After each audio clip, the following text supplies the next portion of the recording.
Every major franchise has that humble beginning, that first game that may not be the best, but when you look back at it, you realize this is where everything started. Not every first entry becomes the cult classic, but it gives us a foundation. It gives us a starting point. When you think about franchises like Street Fighter, chances are your mind goes straight to Street Fighter 2 or even the modern games that help define the series. But when you go back to the very first Street Fighter, you realize this series still had a long way to go. The first game is dated, often forgotten, and in today's time, it's not always the easiest game to find or even play. But without it, we don't get the fighting game giant that Street Fighter would eventually become. Welcome to episode 1 of the Street Fighter Takeover. Today, we're traveling across the world with Street Fighter.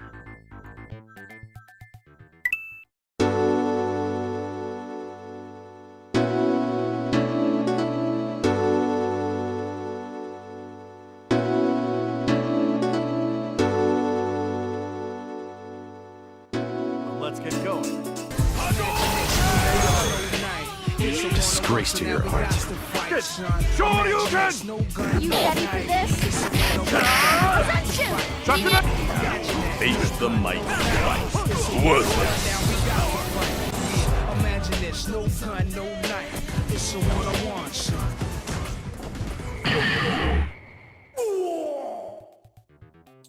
To all my returning viewers, welcome back. If you're new to the channel, welcome. I am the Retro Phantom, and today we begin our long Street Fighter journey. With the new Street Fighter movie coming out this year, there's a lot to cover if we really want to understand this franchise and how it became one of the most important names in fighting games. So if you want to stay for the ride and go on this journey with me, hit that subscribe button and ring the notification bell to stay up to date. If you end up enjoying the video and want to support the channel, the best way is to like and hype the video because it really helps smaller channels like mine. And lastly, if you're feeling generous, you can always buy me a cup of coffee. The link is in the description. With that said, let's dive into this. Game over.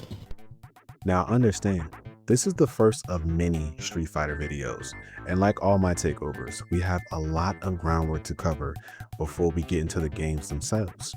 Before we talk about Street Fighter or Fighting Street, if you know you know, we need to talk about a company called Irem, because not only does Irem's history cross paths with Street Fighter, it also plays a major role in the creation of Capcom itself. Everything starts with a man named Kenzo Tsujimoto. In 1969, at just 29 years old, Tsujimoto opened a small business in Osaka, selling machines for cotton candy stands. While that may sound far removed from video games, Tsujimoto already believed entertainment machines had a future.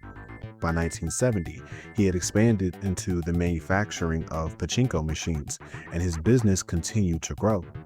That success eventually led to the creation of a new company in 1974 known as IPM, which stood for International Playing Machine. Tsujimoto served as the company's president, and his original purpose was to build and install amusement machines for small businesses throughout Japan. As arcade gaming exploded in popularity during the late 70s, particularly after the success of Breakout and its many imitators, IPM began manufacturing, selling, and renting arcade cabinets. The company partnered with Nano Corporation in 1977 to produce CRT monitors for its machines and entered the arcade software business shortly after.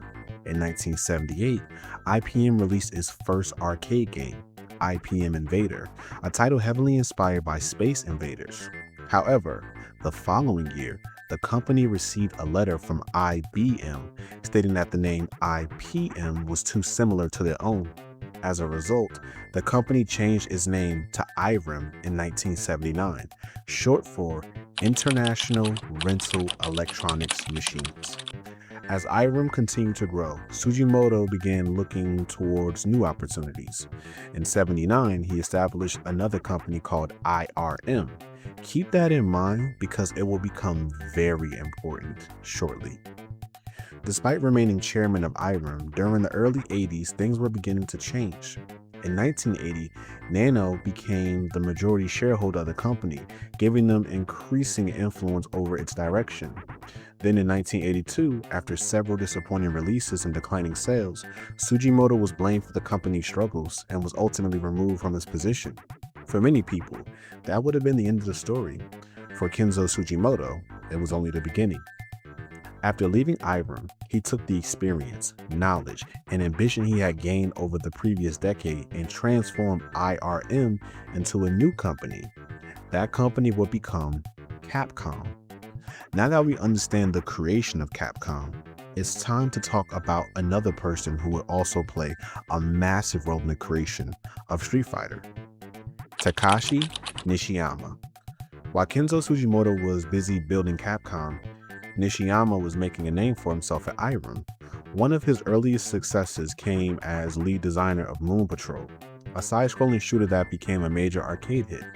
By 1983, the game was already among the top-grossing arcade titles in North America. It was an impressive accomplishment, but it would be Nishiyama's next project that would truly leave his mark on gaming history. That game was Kung Fu Master. Drawing inspiration from classic martial arts films like Wheels on Meals, Game of Death, and Enter the Dragon, Nishiyama wanted to create a game that captured the feeling of being the hero in a martial arts movie. The result was a side-scrolling beat-em-up that was unlike anything players had seen before. As the player climbed through 5 story modes, they would face waves of enemies before eventually confronting a powerful martial arts master at the end of each floor. Opponents such as the bow staff fighter and the giant weren't just regular enemies. They were boss battles with their own health bars, forcing players to learn attack patterns and manage their own health carefully. The game introduced many mechanics that would become staples of martial arts games for years to come.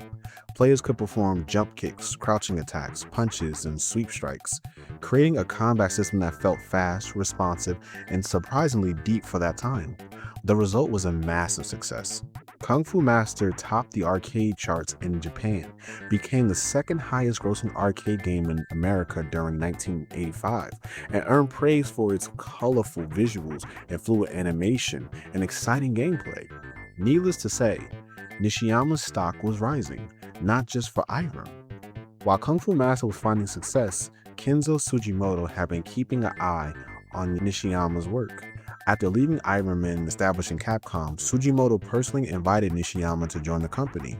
For Nishiyama, it was an opportunity he couldn't ignore. Before Kung Fu Master even fully completed, he made the decision to leave Irem and join Capcom. At the time, it may have seemed like just another developer changing companies, but in hindsight, it was one of the most important moves in fighting game history, because once Nishiyama arrived at Capcom, he would begin working on an idea that combined his love for martial arts films, competitive combat, and arcade action. イメージが伝わらないと思うんですけど、スパルタン X、アイレムのスパルタン X を作られた。そうですね。で、スパルタン X でちょうど2日ぐらい前かなに、GTO って漫画のはいはいはい。ピサトール先生と対談してるときに、一番好きなゲームはスパルタン X って言ってたんですよ。ああ。できないでですよ。へえ。で、めっちゃ嬉しかったです。自分のより嬉しかったですね、やっぱり。まあでもあれ格闘ゲームというよりも、その作ったモニエンからしたら、どっちかといえば音ゲーとかシューティングゲームああ、そうなんですか。のイメージですね。リズム感とか、一応その格闘ゲームの形はしてるけれども、感覚的には音ゲーとかシューティング。その西山さんがさっきちょっと触れましたけど、アイレムっていう会社におられて、その時に僕らは元アイレムのオーナー社長だった方が辞められて作った会社、そうだね。それがカプコンっていうんですよ。で、そこのとこに辻本会長、今の会長ですけど、辻本さんが社長やられてるところに僕らはコナミから移籍したんですよね。で僕らはって藤原と黒とかと一緒に。で、その時にカプコンっていうのができて、で、西山さん当時誘われてたんですよね。そう。いや、創業の時から、辻本さん僕の仲人でもあるし。はい。だからそういうこともあって、当然僕は来るもんだというふうに辻本さんは思ってた。で、ずっと誘われてたらしくて、で、実際入ってた時っていうのはタイミングはちょっと覚えてたんだよね。1年か2年ぐらいこれだったかな。1年ぐらいだ。その間になんで遅れて、なんでそのタイミングだったんですかって聞いていいですか？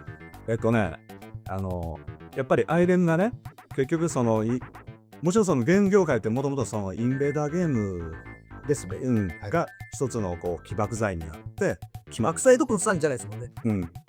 いろんなそのディストリビューター、オペレーターがこうギャーって出来上がっていって市場はすごく拡大したんやけれども、そのインベーダーゲームの終焉によってそのゲーム業界が終わってしまうっていうある種の危機感。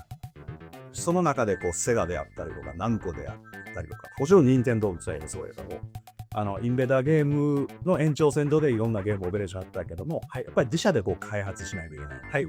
で商品開発に力入れ出した時代でしょ。そうです。その時にアイレムっていう会社でもともとオペレーターの会社辻本さんそうやってたんですけども、そこにこう商品開発部を作って自分らでもものづくりしようと、ポストインベーダーを作ろうっていう時代にちょうど僕らがこう新卒としてこう入るようなタイミングだったんで、業界としては黎明、多分岡本ちゃんも黎明、時間的な誤差はあるにして多少ない。だからその時代に入った人間が今のそのゲーム業界ベースを作ってるのちゃうかなっていうのが今から考えたら思いますけど、でその時にやっぱりその開発の中で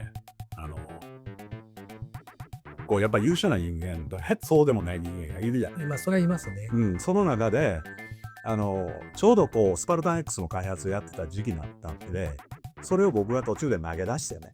ああ、そういうことか。それが一番の作ってる最中だったんですね。最中、それもあったし、その辞めるきっかけがいるなと思ってた。多分じゃあ西山さんはその当時からじゃあその作家に行くよとは思ってた。辞めないといけないなとは。辻本さんに誘われたんだから抱こうってもあるし、俺はもうやめるしかない。行くしかないかと思って。それとはやっぱりそうなんですゲームデザイナーとしてね、自分のやりたいことともう一個違う環境が変わったなのに自分がどんだけ活躍できるか。Now a Capcom employee, Takashi Nishiyama quickly became one of the company's most important developers. During 1986 alone, he worked on several Capcom releases, including Section Z, Legendary Wings, Trojan, and Avengers. One title in particular would end up being important to the future of Street Fighter. That game was Trojan. Designed as Capcom's answer to the growing popularity of action-heavy beat-em-ups, Trojan combined side-scrolling combat with weapon-based gunplay. More importantly, the game featured a one-on-one fighting mode, marking the first time a Capcom title experimented with direct player versus player combat. Looking back, it feels less like a side project and more like a testing ground for ideas that will soon evolve into something much bigger. At the same time, Capcom itself was changing rapidly. One of the company's newest hires was a young developer named Yoshi Okamoto. After creating successful arcade shooters at Konami, Okamoto found himself unexpectedly out of a job and asking for a raise. Capcom quickly brought him on board, and soon he became one of the driving forces behind the company's arcade division. With hits such as 1942 alongside games like Commando and Ghosts and Goblins, Capcom was establishing itself as a major force in arcades, but there was one genre where they still lacked a true competitor: fighting games. At the time, Data Eat's Karate Champ had become one of the most influential martial arts games in arcades. Meanwhile, Konami had found success with ER Kung Fu, which expanded on the formula with health bars, unique opponents, and greater emphasis on personality and character design. Capcom wanted their own fighting game, not just a clone, but something that combined the best elements of both games while pushing the genre forward. To make it happen, Okamoto turned to Takashi Nishiyama and Hiroshi Matsumoto, the same team that had previously worked together on Avengers, with graphic artists Kenji Inafune helping create the cast of fighters. Development on Capcom's new martial arts game officially begun. As director, Nishiyama drew heavy from his past experiences. He looked back at Kung Fu Master and his martial arts film inspirations while also studying games like Karate Champ. One detail he found particularly interesting was his presentation. A white gi fighter facing off against a red gi fighter in a one-on-one martial arts match. Keep that detail in mind because it will become important very soon. Like many fighting games that followed, the biggest influence remained Bruce Lee's Enter the Dragon.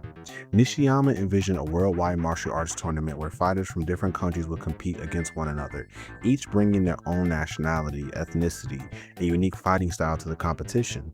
The team was also influenced by another martial arts film legend, Sony Shiba.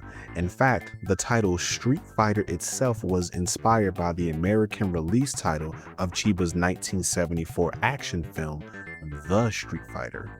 The movie was known for its brutal hand-to-hand combat and gained a cult following in both Japan and overseas. For Capcom, the name perfectly captured the spirit of the project they were building. With a name now attached to the concept, development continued to evolve. Nishiyama also drew inspiration from anime. One of his favorite ideas came from the 1970s series Space Battleship Yamato, specifically its powerful energy attack known as the Hadouken, or wave motion gun. That concept would eventually evolve into one of the most iconic moves in gaming history, the Hadouken. With the team assembled and the concept taking shape, Capcom was ready to create its first true fighting game. And on August 30th, 1987, the world was introduced to Street Fighter. あなたにもその時言ったと思うんやけど、会った時に。要するにあのゲームが、スト1がいいところ、それと悪いところがあって、ちゃんと悪いところを排除して、いいところは増幅されてるって、ある。こういう風になるんやと思って。いや、僕逆でしたね。ストアンを作って、やっぱりこう、当時のね、プログラマーとかの実力とか、キャラクターデザイナー、実力とかっていうのをこう加味していって、着地点がストアンなのか測る。だから、西山さんがイメージしてる映画の中で、ちょっと SF チックなストリートファイターたちがぶつかり合ってる映像からはまだほど遠いなんだよね、僕らは。で、西山さんが作りたかったストリートファイター作れますと思ったんです。だって作ろうと思ってる話から聞いてる、一番最初から聞いてて、こんなん作りたいでしょって思ってたのと、うちにいた若手の才能のある僕たちと、あと、営業側が、とみで作ってくれ。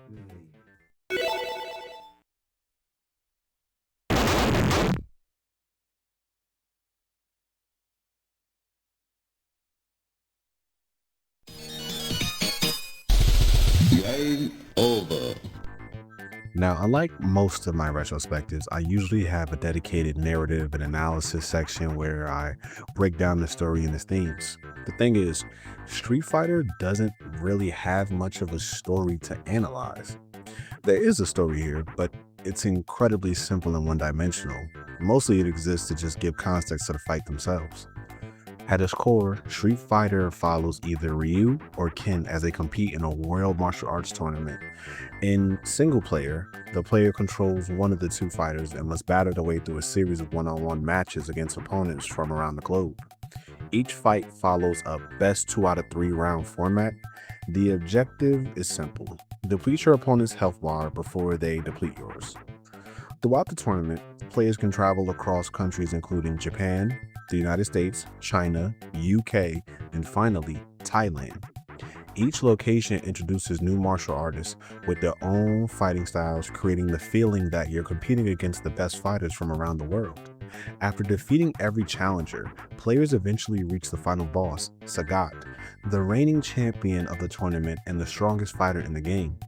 Looking back, this premise may seem incredibly basic, but in '87, it helped establish a formula that would become a staple of the fighting game genre. The idea of traveling the world, facing opponents from different countries, and proving yourself as the strongest fighter will go on to become one of the defining characteristics of the Street Fighter franchise. And while the story itself is minimal, the gameplay innovations hidden underneath would end up being far more important than the narrative ever was. And those innovations start with perhaps the most ambitious thing about Street Fighter: its controls. Today, when most people think of Street Fighter, they think about the iconic 6-button layout, 3 punches, 3 kicks. It's a cool scheme that would go on to influence not just fighting games, but the entire arcade industry. Ironically, that's not how Street Fighter originally started. Capcom's first arcade cabinets featured two massive pressure-sensitive pads. One controlled punches while the other controlled kicks. The harder the player struck the pad, the stronger the attack would be. A light tap will produce a weak attack, while a full force hit would unleash a powerful strike. On paper, it sounded revolutionary, but in practice, it was a bit of a disaster. Players quickly discovered that repeatedly slamming the pads wasn't just exhausting, it was painful. Hands and wrists would become sore after extended play sessions, and the physical abuse caused many of the cabinets themselves to break down. The concept was ambitious, but it simply wasn't practical for arcades. Capcom eventually replaced the pressure-sensitive setup with a 6-button layout featuring light, medium, and heavy punches, alongside light, medium, and heavy kicks. And honestly, that decision may have saved the game, because while the original control experiment failed, the 6-button layout became one of the most popular innovations in fighting game history. In fact, nearly every major Street Fighter game that followed would continue using some variation of the same control scheme. Now, I didn't play Street Fighter in an arcade cabinet. I played it using a modern controller, which creates a very different experience. Instead of fighting the controls physically, you were fighting them mechanically. The game feels stiff compared to later entries, and attacks don't always come out as quickly or as consistently as you expect. Even basic movement can feel rigid, almost as if the game is trying to translate the original arcade hardware into a home controller. And nowhere is that more noticeable when trying to perform special moves. If you played later Street Fighter games, you're probably used to throwing fireballs, dragon punches without much trouble. In the original Street Fighter, however, these same motions can feel incredibly unforgiving. There were multiple times where I knew I entered the correct command, only for the game to completely ignore it. Part of that comes from the game's unusual input detection. Unlike later fighting games, Street Fighter often checks for commands when a button is released rather than when it's pressed. Combined with the game's strict timing windows, performing special moves can feel inconsistent, even when you exactly know what you're doing.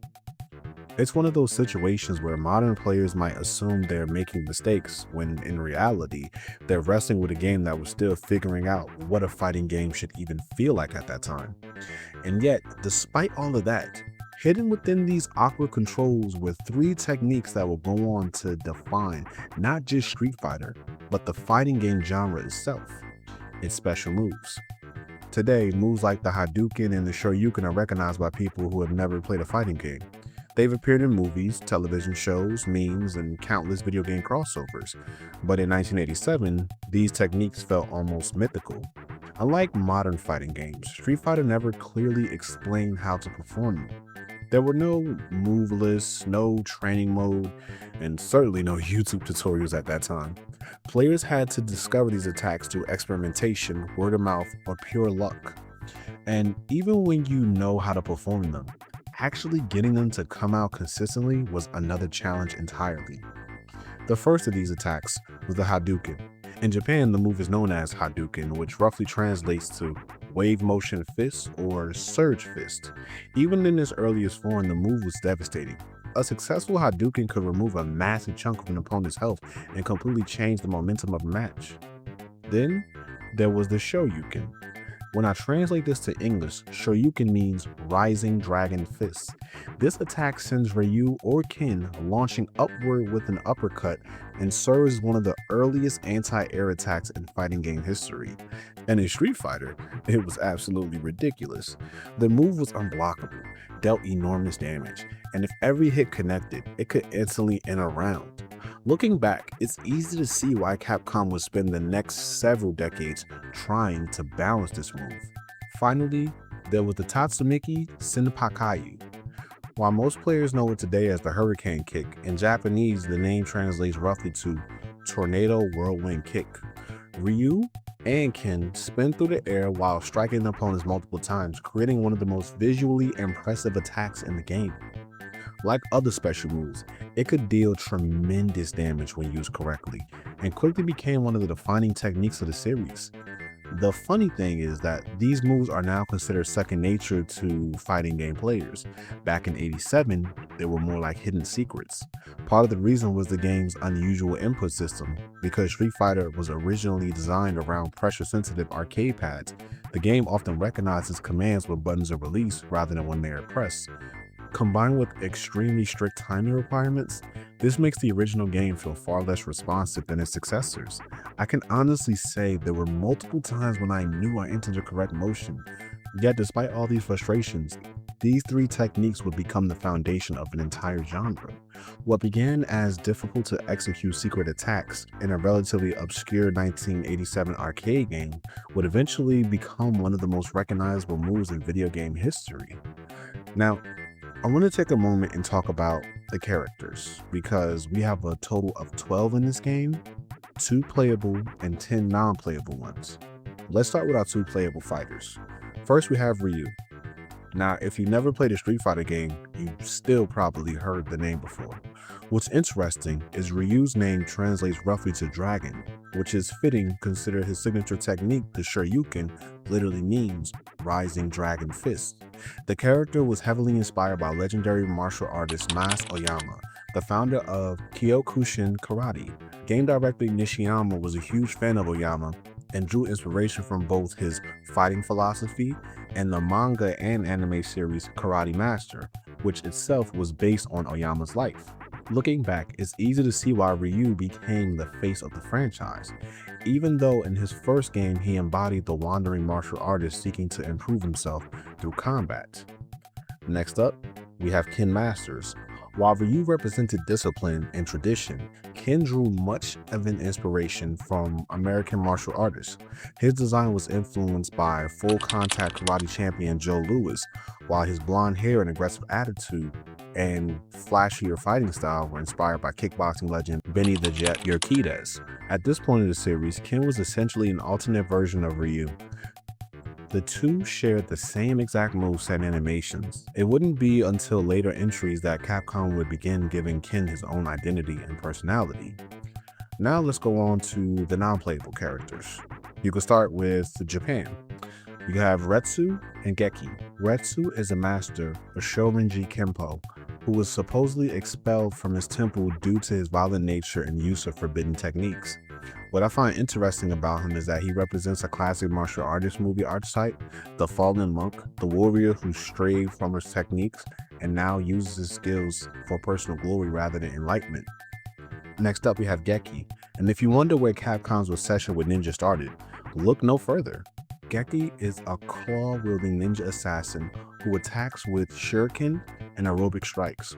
While he might not be the most memorable character on the roster today, his influence can be seen throughout Capcom's history. In many ways, Geki feels like the prototype for future ninja characters, the mysterious assassin archetype. The weapon-based fighter, the agile combatant who relies on speed rather than brute force. And honestly, it's impossible to look at Geki today without seeing the early DNA of characters that will come later. What stands out most about these early opponents is that even though many of them were simple by modern standards, Capcom was already experimenting with something that would become a defining feature of the franchise, a truly international cast of fighters. As we leave Japan, traveling across the globe, the idea becomes more apparent. The next stop to look at is the United States, where we encounter Joe and Mike. Joe is one of those characters that many fans completely forget exists, but his DNA can still be seen through fighting games today. His design was heavily inspired by real-life martial arts legends Joe Louis and Benny the Jet, two pioneers of American kickboxing and full-contact karate during the 1970s. When you look at Joe's blonde hair, aggressive stance, and spinning kick attacks, you can immediately see where Capcom is drawing inspiration from. Much like Ken, Joe represents America's growing influence on martial arts during the era. Then we have Mike. And let's be honest here, Capcom wasn't exactly being subtle. Mike is very clearly inspired by Mike Tyson. From the name to the appearance and boxing style, the similarities are impossible to ignore. While Capcom would never officially come out and say it at the time, most fans have long accepted Mike as one of gaming's earliest Mike Tyson tributes. Now we move on to China, where we have Li and Gen. Li is a practitioner of Chinese martial arts whose fighting style draws inspiration from traditional Chinese boxing techniques. While he isn't one of the most memorable characters in the franchise, he serves as an important role in establishing the globe nature of the tournament. Capcom wasn't simply creating different fighters, they were showcasing different martial arts traditions around the world. Next up, we have Gin. And like several other opponents in this game, Gin would eventually become a major character in the franchise. Gin is an elderly assassin who's developed his own deadly martial art.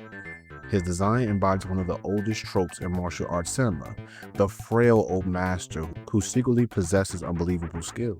Capcom drew inspiration from legendary kung fu movie archetypes such as Bak Mei, creating a fighter who appears weak at first glance but is actually one of the deadliest characters in the roster.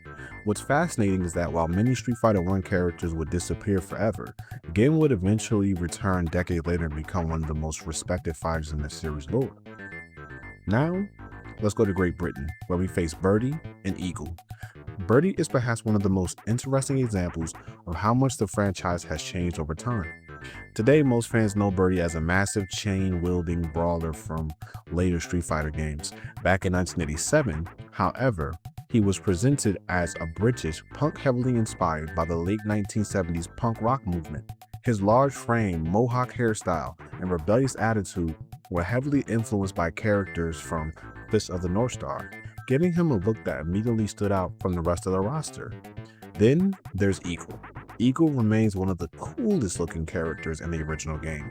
His appearance was inspired by both Bruce Lee films and real-world pop culture figures, including Freddie Mercury. What makes Eagle interesting is that he represents another fighting style rarely seen in games at the time.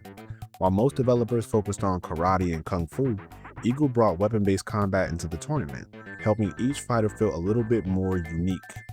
Finally, after defeating every challenger across Japan, United States, China, and Great Britain, we then arrive to Thailand. Waiting there are two final opponents, Adon and Sagat. Adon serves as the underlying challenge, the devoted student of Sagat. Many fans believe his name comes from legendary Muay Thai champion Adon Shirathon, a fighter known for both his success in the ring and his distinctive grin. Capcom took that grin and made it a defining part of Adon's personality. Even in his earliest appearance, Adon carries himself with almost an unbearable level of arrogance. Every animation, every pose, every expression tells you this is a fighter who thinks he's better than everyone else in the room. But Adon isn't the real threat. He's merely the gatekeeper. Standing at the end of the tournament is Sagat, the Emperor of Muay Thai. Much like Ryu was inspired by martial artists, Sagat also has his roots in reality.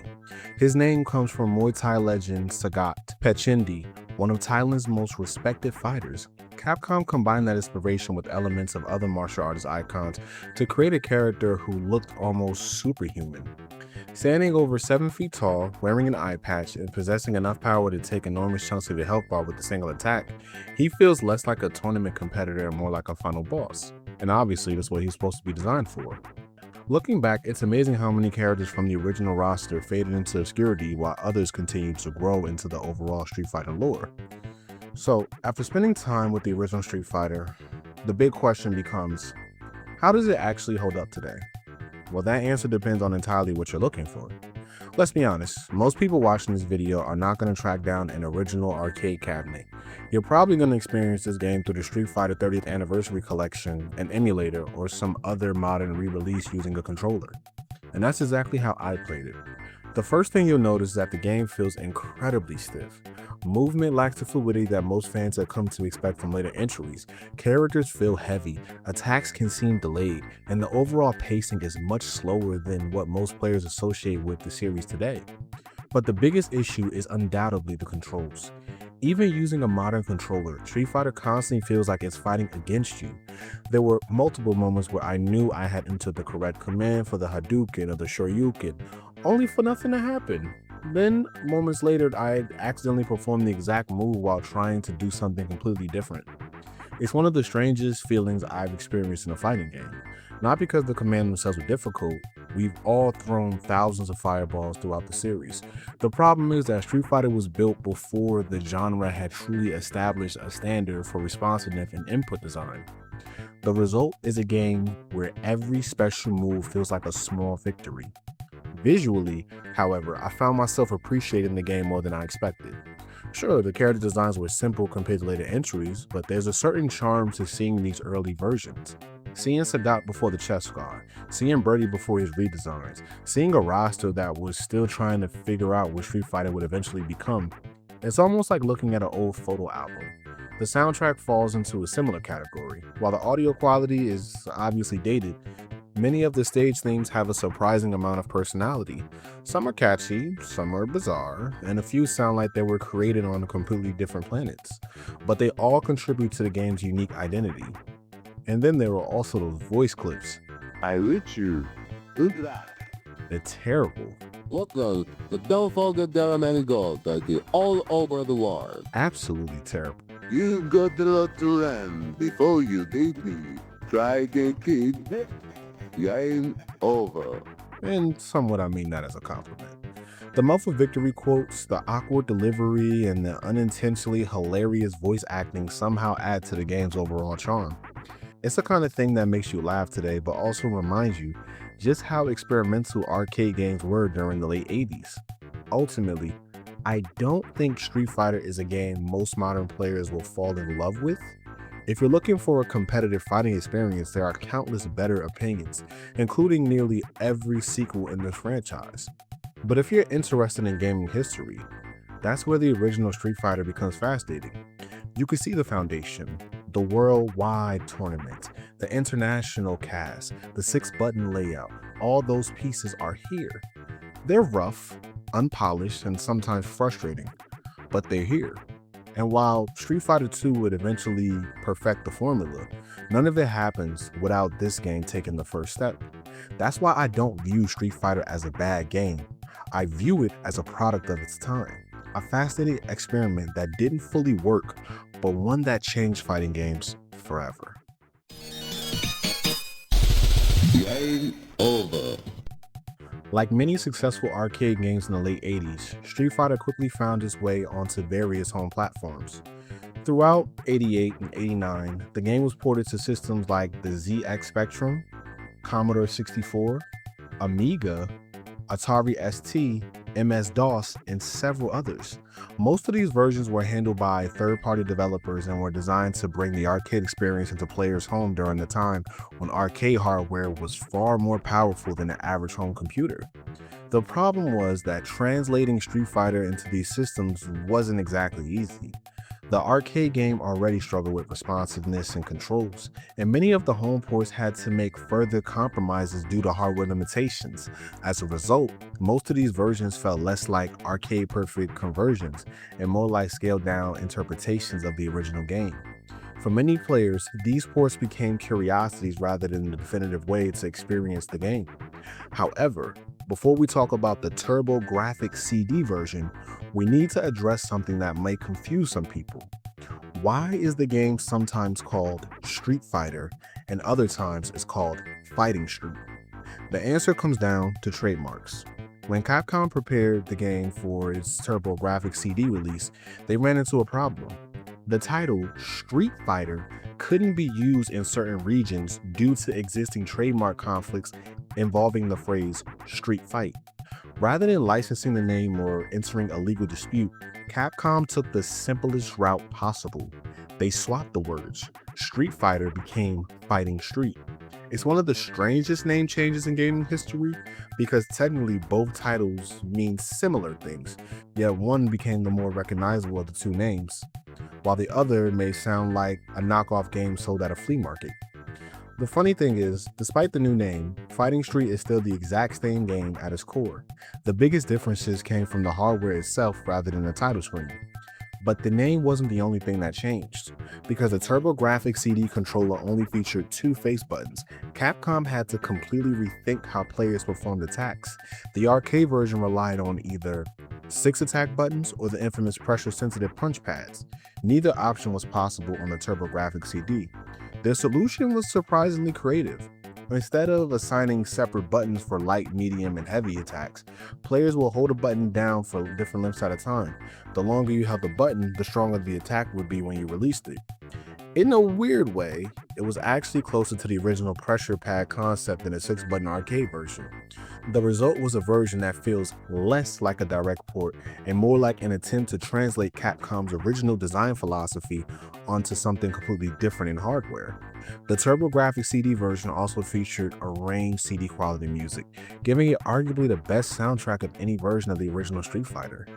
This version wasn't just notable for name changes and control adjustments, it also gave players something the arcade version never did: actual animated endings. In the original arcade release, defeating Sagat rewards players with a brief ending sequence consisting primarily of text. Sagat acknowledges your victory, declares you the strongest fighter in the world, and the game comes to a close. Fighting Street expands on that idea considerably. If you complete the game as Ryu, the ending shows him preparing to leave Thailand and return home to Japan. It's a simple scene, but it reinforces the idea of Ryu as a wandering martial artist whose journey never truly ends.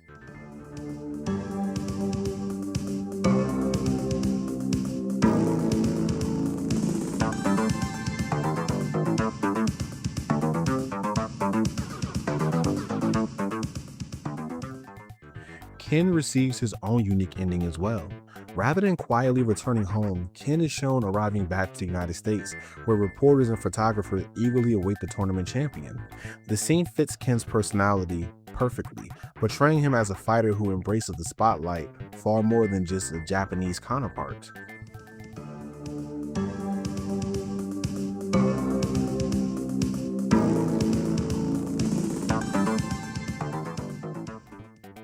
By modern standards, these endings are fairly modest, but for '88, they added a surprising amount of personality to characters who previously had very little story attached to them.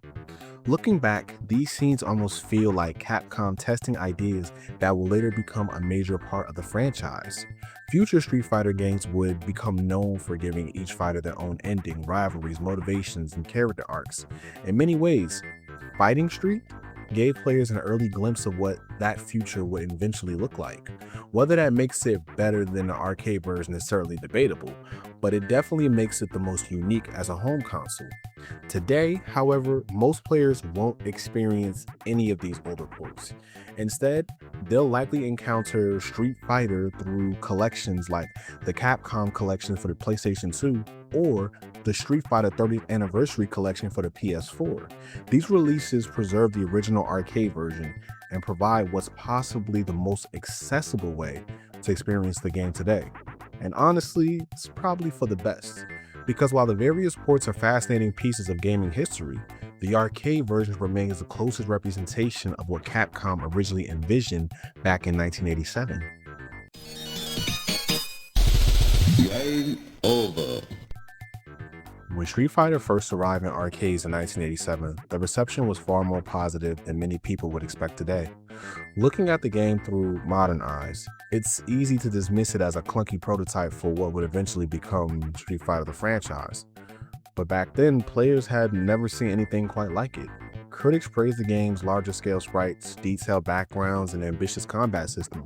Publications such as Computer and Video Games called it one of the most realistic martial arts games available at the time.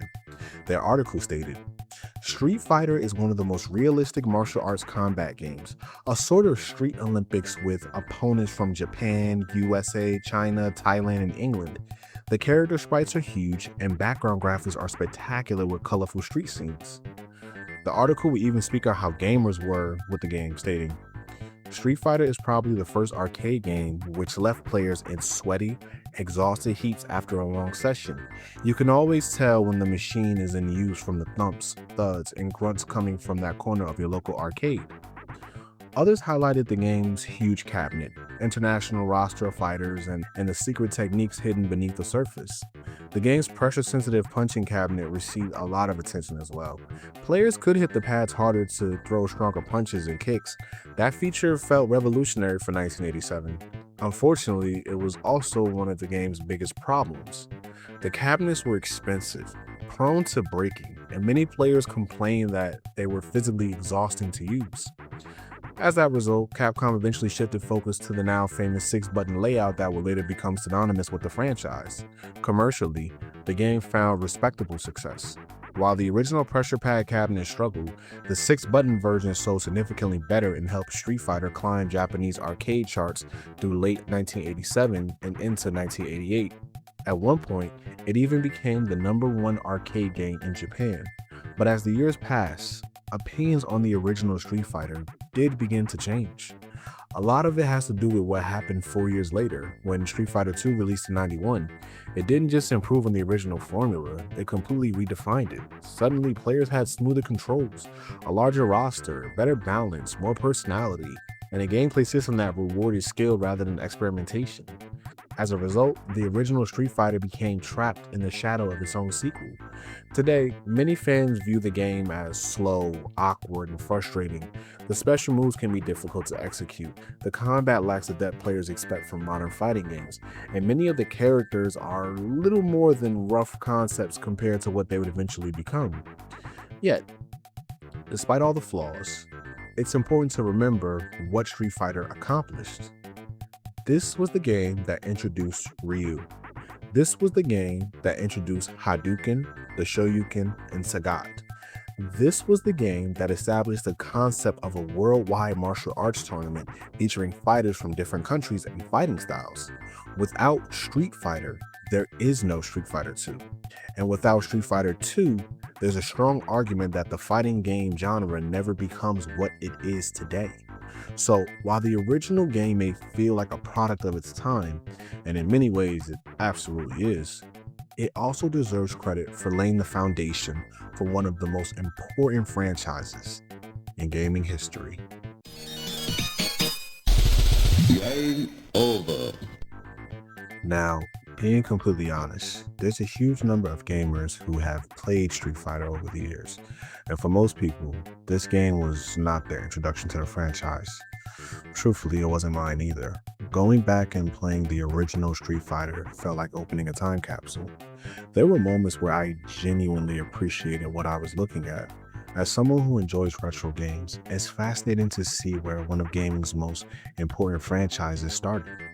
But then you actually start playing it, and that's where things get interesting. The further you progress, the more the difficulty starts to ramp up. It reminded me a lot of playing Mortal Kombat 2 back in the day, where the game seemed determined to make you earn every single victory. By the end of this game, you reach Adon, and especially Sagat. All I can say is good luck. I genuinely commend anyone who beat this game back in 1987. People often talk about older games being difficult, but Street Fighter isn't difficult because of complex mechanics or advanced AI. A lot of the challenge comes from fighting the game itself. The controls are inconsistent, the special moves can be stubborn, and sometimes it feels like the game is actively working against you. Even on the easier settings, it's still not a walk in the park. That said, experiencing where the franchise started gave me a much greater appreciation from where it eventually went. Everything great starts small. Even a pond began as a single drop of water.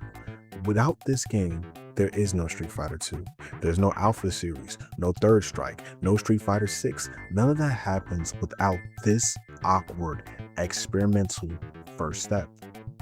If you're interested in playing it today, I'd recommend picking it up through the Street Fighter 30th Anniversary Collection. My copy didn't arrive in time for this review, so I ended up playing through the Capcom Classics Collection, which is still a pretty valid way to play the game today. Just be prepared for the challenge. So, would I recommend Street Fighter from 1987? Honestly, not really. There are far better entry points into the franchise. But do I appreciate it? Absolutely. I respect what it represents. This game helped change the fighting game genre forever. It introduced ideas, mechanics, and characters that will go on to influence gaming for decades. At the end of everything, Street Fighter is very much a product of its time, a rough experiment, an imperfect beginning, but also the foundation for one of the greatest fighting game franchises ever created.